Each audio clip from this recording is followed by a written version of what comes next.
Assalamualaikum warahmatullahi wabarakatuh. Assalam bahasa Arabnya keselamatan. Alaikum untuk kamu. Wa dan rahmatullah, rahmat Tuhan, rahmat Allah. Wa dan barakatuh, berkah-berkah dari Tuhan. Berkah artinya lebih dari yang semestinya. Semestinya bangunan itu tahannya menurut arsitek 100 tahun, tapi karena dijaga, dipelihara, direhab lebih dari semestinya, maka disebut dengan berkah. Kita selalu gaji, umur, ilmu, hidup ingin berkah. Makanya selalu orang mengatakan hidup ini yang kita cari berkahnya. Bahasa Arabnya salam. Orang Ibrani yang masih satu akar kata dengan bangsa Semit, Nabi Nuh punya anak 3 orang, satu namanya Sam, satu namanya Ham, satu namanya Yafes. Sam itu pecahannya adalah Arab dan Ibrani. Orang Arab menyebut salam, assalamualaikum, orang Ibrani menyebut shalom. Lalu kemudian ketika sampai ke tempat kita menjadi selamat, makanya disebut selamat siang karena kebetulan acaranya dibuat siang. Salam sejahtera, tambahan, kombinasi, modifikasi dari bahasa Arab dan bahasa Indonesia. Ada salamnya, ada sejahtera. Istilah-istilah yang lain tidak saya sebutkan karena takut silap dan salah, karena acara ini direkam, di-streamingkan. Takutnya kerukunannya tidak tercapai, malah silapnya yang viral. 3 jam perjalanan. Tadi malam kami bertolak jam 2 dari Jakarta. Kemudian saya lihat matahari sudah mulai terbit. Kami pun sampai ke Pattimura Airport. Selama ini pahlawan nasional itu hanya kami lihat di uang 1000 saja, tapi hari ini sudah sampai. Sebagai bukti kami ambillah foto berlatar belakang background Pattimura Airport. Lalu kemudian disambut oleh Habib. Habib diambil dari kata hub. Hub artinya cinta. Habib orang yang kami cinta, karena kakeknya Muhammad SAW kami sangat cinta, maka cucu-cucunya yang mengalir darah itu pada mereka, kami juga cinta kepada mereka. Kami sebut mereka dengan Habib. Kalau perempuan Habibah, tapi jarang itu kami panggil karena nanti banyak orang yang marah, terutama suaminya. Lalu kemudian saya pun melihat di perjalanan ada tulisan besar sekali, welcome to the city of music.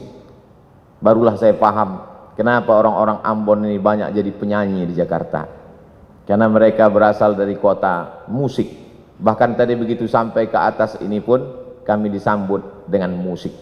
Lalu ada tulisan besar juga saya baca, Ambon Manise. Alhamdulillah makanannya sudah saya cicipi, manis. Wajah orangnya agak terhalang karena masker ini, tapi insya Allah dari wajah beberapa tokoh kita menilai ada keramahan, ada kesenangan untuk menyambut tamu sebagaimana yang disampaikan oleh Pak Pendeta Ricardo, kemudian Bapak Pastor mewakili uskup, lalu kemudian tokoh-tokoh lintas agama. Sampai akhirnya saya pun sampai ke majelis ini bertemu dengan Bapak Wakil Wali Kota yang kabarnya sudah mendapat beberapa telepon. Ada kemarahan kenapa Ustadz Abdul Somad tidak dibuat ceramah tablik akbar di Tanah Lapang.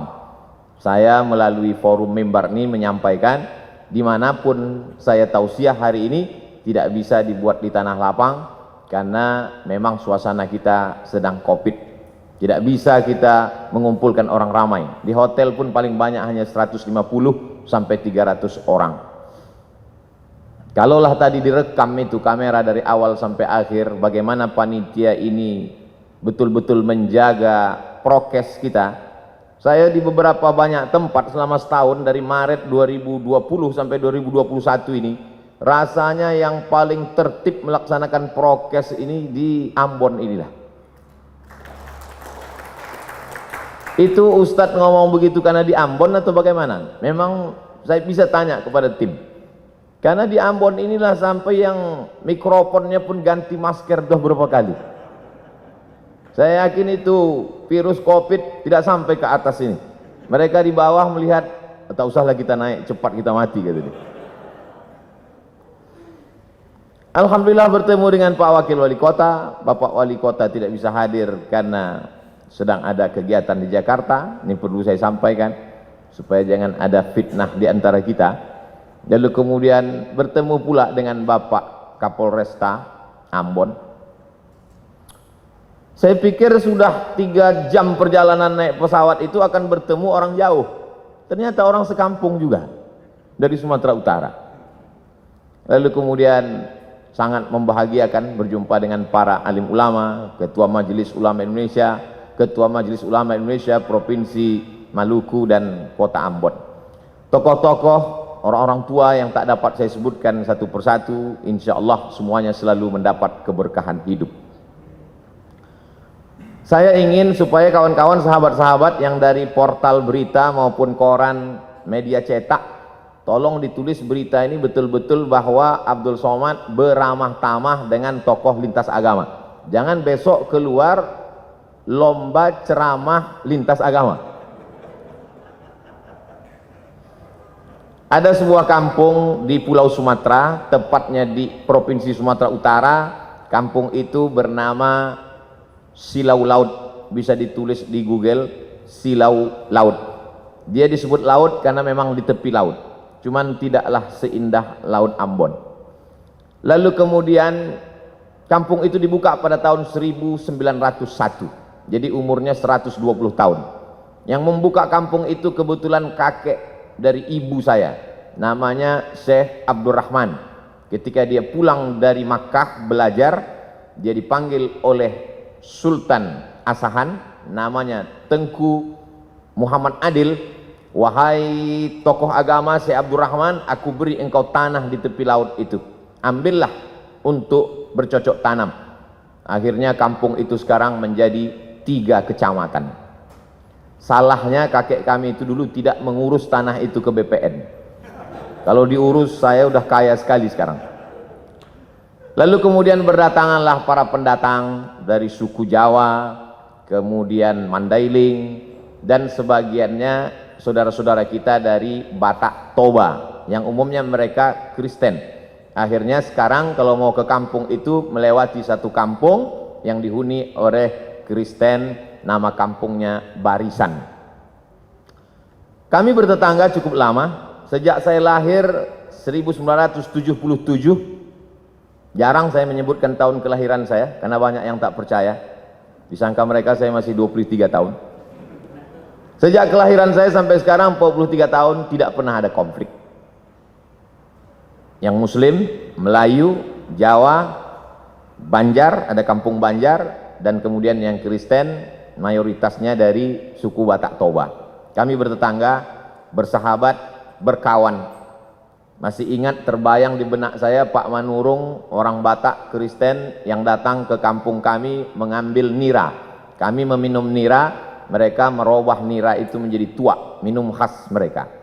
Lalu kemudian kalau orang kami memanen padi, padi itu dibawa ke kilang padi. Kilang padi itu biasanya ada di tempat suku Batak Kristen. Begitulah interaksi sosial kami.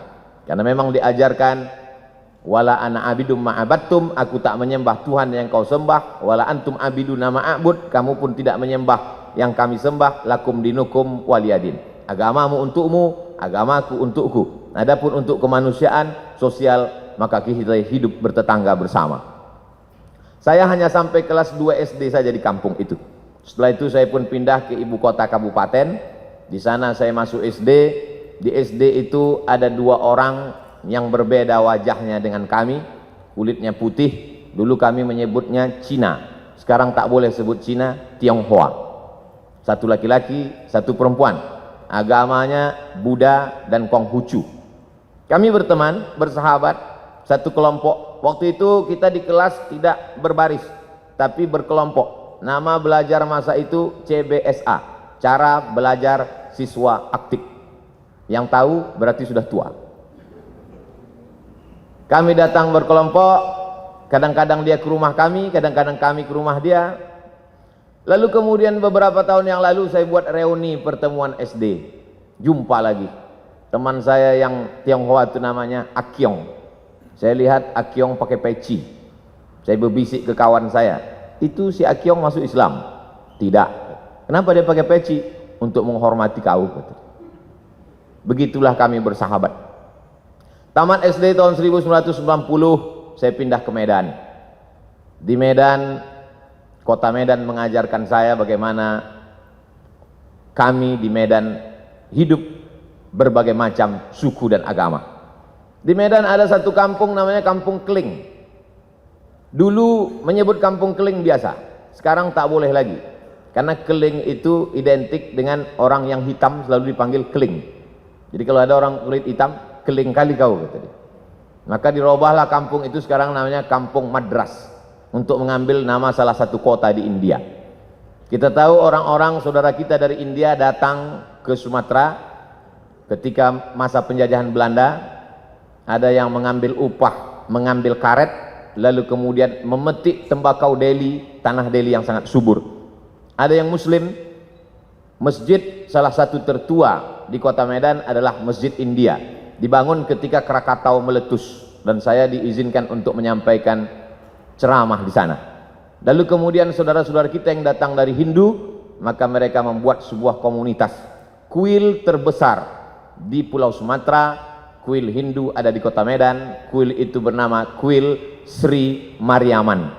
Saya pernah datang ke sana, masuk ke dalam, saya lihat ternyata di depannya ada bak.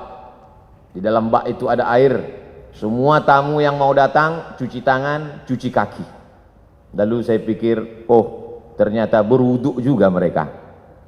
Lalu kemudian ada tulisan besar, bagi yang bercelana ponggol, bercelana pendek, bercelana sempit, berbaju pendek, dilarang masuk ke kuil Sri Mariaman, karena ini tempat suci. Lalu saya foto baliho itu, saya share di Facebook dan Instagram, lalu saya komen di bawah, pernahkah kita membuat tulisan seperti ini di masjid-masjid kita, supaya orang tidak lari pagi, tidak menghormati tempat suci. Ada kebaikan-kebaikan yang disebarkan. Lalu kemudian ada seorang Tionghoa ingin membangun masjid. Tanahnya tanah punya orang Muslim. Kita tahu masa itu Medan dipimpin oleh seorang sultan, Sultan Kerajaan Melayu Delhi. Tanahnya milik sultan, tapi ini orang mau bangun masjid. Akhirnya dibangunlah masjid. Maka kalau di beberapa tempat nama masjid itu Masjid At-Taqwa, ada masjid itu namanya Masjid Al-Ikhlas, tapi masjid ini namanya unik, namanya Masjid Chong Api. Chong Api adalah nama orang Tionghoa yang membangun masjid itu dan berdiri sampai hari ini. Kalau kita pergi ke daerah Pecinan, maka kita akan melihat rumah Chong Api, dan kita bisa berkunjung ke Masjid Chong Api yang merupakan salah satu objek wisata religi. Lebih kurang 5 tahun saya tinggal di Medan. Setelah itu saya pun melanjutkan pendidikan saya ke Mesir pada tahun 1998. Di Mesir saya menyewa rumah. Saya tidak tinggal di asrama. Kami tinggal di model rumah flat. Di atas rumah, di bawah rumah. Rumah di bawah ada 3 kamar, saya tinggal di rumah bawah. Di atas rumah sahibul bait yang punya rumah. Setiap bulan sayalah yang naik ke atas membayar sewa rumah. Nama tuan rumah kami itu Baba Yosef Hanna. Agamanya Kristen Ortodok Koptik. Lebih kurang 3 tahun saya tinggal di rumah itu. Kenapa Ustadz bertahan di rumah itu? Karena itulah rumah yang paling murah. Suatu ketika Baba Yosef Hanna mengeluh kepada saya. Ya Beni, dia pakai bahasa Arab juga. Ya Beni, anakku, saya mesti naikkan sewa rumah ini. Kenapa Baba Yosef? Karena aku kena, ana musab bi saratan. Saratan, cancer, kena kanker. Aku kena kanker. Jadi aku mesti operasi. Salah satu income pemasukanku sewa rumah. Jadi sewa rumah ini mesti kunaikkan. Lalu saya menjawab ke Bapak Yosep, kalau Bapak Yosep kena kanker, kami lebih parah lagi dari kanker. Kami kena krisis moneter, kanker juga, kantung kering. Jadi kalau Bapak mau naikkan sewa rumah ini, kami akan pindah dari rumah ini. Saya lihat dia lama termenung, dia terdiam. Setelah itu dia mengatakan, tak jadi ku naikkan sewa rumah ini, tetaplah bertahan kalian di sini. Sampai akhirnya saya pulang tahun 2002, bulan November, adik-adik kelas saya tetap melanjutkan rumah itu. Sampai saya datang 2017, rumah itu masih tetap ada tegak berdiri, tapi adik-adik kelas saya sudah pindah semuanya, karena memang lokasi itu sudah direnovasi, sudah tidak layak lagi, rumah itu sudah menjadi rumah tua. Tapi kenangan itu tetaplah menjadi kenangan abadi dalam hati dan pikiran saya. Lalu kemudian pada tahun 2008 setelah belajar di Maroko, saya pun pulang. Saya menjadi ustadz, saya menjadi tokoh agama Islam. Tetangga-tetangga, sahabat-sahabat SD saya tetap menganggap saya sebagai Abdul Somad yang dulu. Sampai akhirnya datang suatu undangan ceramah. Saya simpan dalam screenshot, sampai hari ini saya simpan. WA dari Pak Dedi di lapangan Kostrad, dia tentara di Jakarta. Ustadz Abdul Somad, saya mau mengundang Anda ceramah di lapangan Kostrad. Waktu itu belum COVID lagi. Saya tanya, Pak Dedi dapat nomor saya dari mana? Dapat dari tetanggamu yang Kristen Protestan. Dia termasuk jemaat HKBP, Huria Kristen Batak Protestan, marganya Panjaitan.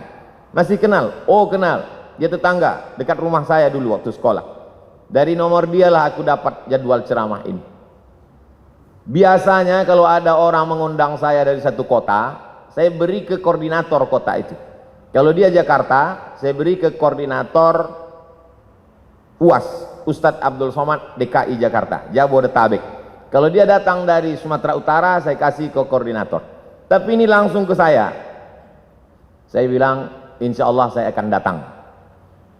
Lalu kata Pak Dedi, katanya mengundang Ustadz Somad susah, payah, menunggu sekian lama. Kenapa bisa langsung dapat? Kalau kalian mau cepat dapat, undanglah melalui tetanggaku yang Kristen itu.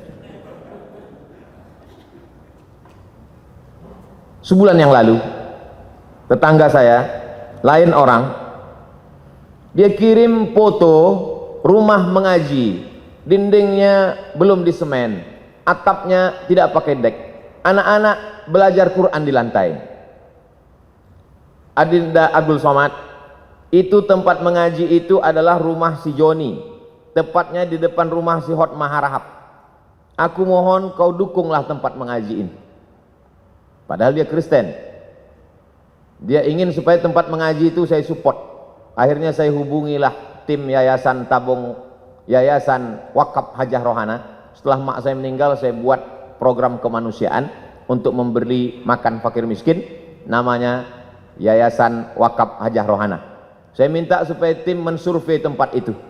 Akhirnya tempat itu disurvei, berapa lantai yang perlu diperbaiki, berapa harga semen untuk menutup dinding, berapa tikar plastik dan meja, berapa lampu yang mesti diganti dan lain sebagainya. Akhirnya guru-guru mengaji mengucapkan terima kasih. Terima kasih Ustadz. Dari mana Ustadz dapat info dari kami? Dari tetanggaku yang dulu masa kecil sahabatku. Rupanya dia tak sampai hati kali melihat kalian mengaji di lantai.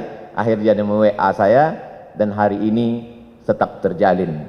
Saya bukan ingin membanding-bandingkan kampung saya dengan Ambon. Tentu tidak bisa mengimbangi yang 100 tahun menurut pakar internasional memperbaiki psikologis orang Ambon perlu 100 tahun, tapi di Ambon cukup hanya 10 tahun sudah selesai. Ini keberkahan. Jadi kedatangan saya kemari adalah untuk mengunjungi saudara-saudara saya sebangsa dan setanah air. Adapun ceramah saya di masjid, di kantor, semuanya direkam melalui kamera. Dan kalau signal di hotel, di masjid itu kuat, memang biasanya di streamingkan. Pak Ricardo, Pak Pendeta Ricardo Bapak Perwakilan Uskup, dari tokoh lintas agama Hindu, Parisada, Hindu Dharma Indonesia, maka semua ceramah saya itu di streamingkan. Begitu juga dengan yang nanti malam insya Allah. Sampaikan kepada jemaat, sampaikan kepada umat bahwa ceramah Abdul Somad streaming bisa ditonton melalui channel Ustadz Abdul Somad Official. Jangan lupa subscribe, like, and share. Sekarang subscribernya 1.700.000. Viewernya sampai hari ini 91 juta orang sudah menonton video-video itu. Dan dari 91 juta itu saya yakin dan percaya ada jemaat Pak Pendeta, ada jemaat Uskup, ada jemaat Hindu Dharma, Parisada Hindu Dharma, ada jemaat saudara-saudara saya dari kalangan Buddha. Dari mana Ustadz tahu? Saya tahu itu karena setiap kali saya pergi ke mall, saya pergi ke rumah makan, dan ketika makan masker saya buka, mereka tahu itu saya, maka makan saya terganggu karena mereka minta foto. Lalu kemudian uang hasil dari penonton 91 juta itu, hasilnya ditransfer ke nomor admin, dibelikan ke beras untuk program kemanusiaan. Setiap bulan kami membagi beras untuk saudara-saudara kita yang kurang beruntung dalam hal rezeki, tapi mungkin mereka beruntung dalam kebahagiaan hati. Kita ingin berbagi sesuatu supaya mereka juga berbagi doa kepada kita. Saya kira itu saja yang dapat saya sampaikan. Saya tidak ceramah, saya tidak tausiah, saya hanya ingin berbagi cerita tentang Abdul Somad yang ada di medsos dengan Abdul Somad yang asli dan nyata. Karena medsos ini rakyatnya tidak jelas, netizen.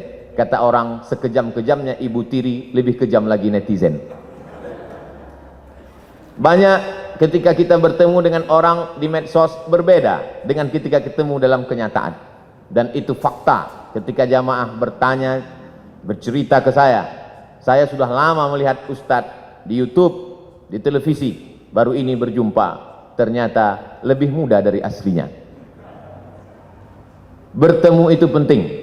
Pernah kamu kenal si Anu? Pernah. Pernah berjumpa dengan dia? Belum. Berarti kamu belum kenal. Pernah kamu kenal dengan si Anu? Pernah. Pernah kamu duduk makan bersama dengan dia? Belum. Berarti kamu belum kenal. Hari ini kita bertemu, hari ini kita bersama, tinggal lagi makan. Ini semakin lama kata sambutan ini, maka semakin banyak dosa saya karena menahan nafsu makan. Saya ucapkan banyak terima kasih. Banyak kata-kata tidak berkenan di hati, menyinggung perasaan. Saya Abdul Somad, warga negara Indonesia, sama-sama manusia, sama-sama mencintai NKRI. Mohon maaf atas segala kesilapan. Terima kasih atas segala perhatian. Wassalamualaikum warahmatullahi wabarakatuh.